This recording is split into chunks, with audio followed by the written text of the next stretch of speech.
Mga igan, 7 days to go na lang before Christmas. Silipin natin iba't ibang Christmas activities at destinations sa ilang probinsya sa Luzon.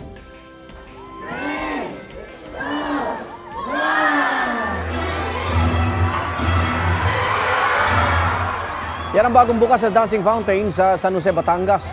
Mas pinabongga pa ito ng makukulay na animated laser lights na sumasabay rin sa mga awiting pamasko. Binuksan ito sa publiko last weekend sa harap ng Parish of the St. Joseph the Patriarch Church.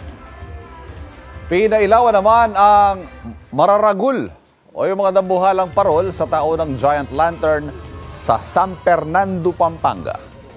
Pagandahan ng mga parol na may sukat na 20 meters in diameter mula sa 10 barangay sa lungsod ng San Fernando. Nakamamangha ang sabay na pagputitap ng nasa 12,000 light combination sa mga ito sa saliw ng musika. Sa huli, tinanghal na champion ang barangay Telabastagan.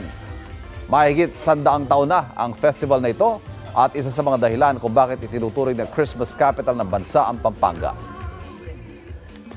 Nagmistulang trip to Disneyland naman ang Christmas celebration paandar ng mga taga Santiago City, Isabela. Nasa 37 barangay at eskwelahan ang lumahok sa Kabsat on Wheels at Lantern Parade. Nagparada rito ang mga sasakyan na dinisenyohan ng Disney characters.